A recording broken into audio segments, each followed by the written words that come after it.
എങ്ങനെയുണ്ടായിരുന്നു മൂവി? നല്ല രസമുണ്ടായി. ചേച്ചി എങ്ങനെയുണ്ടായിരുന്നു മൂവി?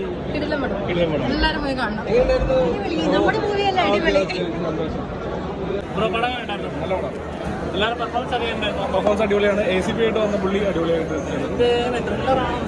ത്രില്ലറാണ്. ത്രില്ലർ ഫാന്റസിയാണ് പരിപാടി.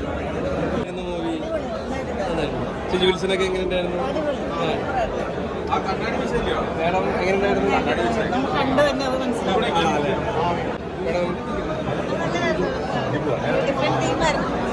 ഇംഗ്ലീഷിലും തമിഴിലും കണ്ടുവരുന്ന ഒരു തീമുണ്ടല്ലോ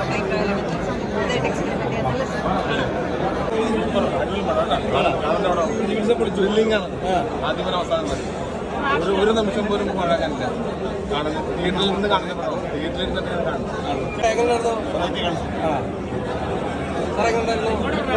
നല്ല വെറൈറ്റി ഒരു ആക്ഷൻ മൂവി അല്ല. സെക്കൻഡ് ഹാഫ് അടിപൊളി ഇഷ്ടപ്പെടാം. കാരണം ഇപ്പോഴത്തെ പുതിയ ഡയറക്ടർ ചെയ്യുന്ന ആ ഒരു പുതിയൊരു approach I really love it. കാരണം നമ്മളെപ്പോലുള്ള ആൾക്കാരൊക്കെ ഞാൻ പറയുമ്പോൾ ആ ഒരു ഓൾഡ് തോട്ട്സും വന്നിട്ടുണ്ടെങ്കിൽ ഞങ്ങളൊക്കെ അപ്ഡേറ്റ് ചെയ്യാൻ നോക്കാം. പക്ഷെ ഇവർ അതിലും മുന്നോട്ട് പോകുന്നുണ്ട്. All the best to the newcomers. ഏതിനു പറഞ്ഞു ശ്രീജു ഫെന്റാസ്റ്റിക്. 19-ാം നൂറ്റാണ്ട് കഴിഞ്ഞിട്ട് പിന്നീട് ഞാൻ കാണുന്ന ഒരു വളരെയധികം ഒരു വ്യത്യസ്തമായിട്ടുള്ള ഒരു വേഷം. And he has done perform very well. എല്ലാവരും അതുപോലെ തന്നെ ബാലുവല്ലേ മറ്റുള്ള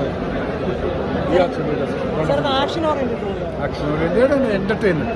അതാണ് ചിന്തിക്കൊന്നും വേണ്ട. Just enjoy 2 hours. നന്നായിട്ട് വളരെ and very good background score. Thank you.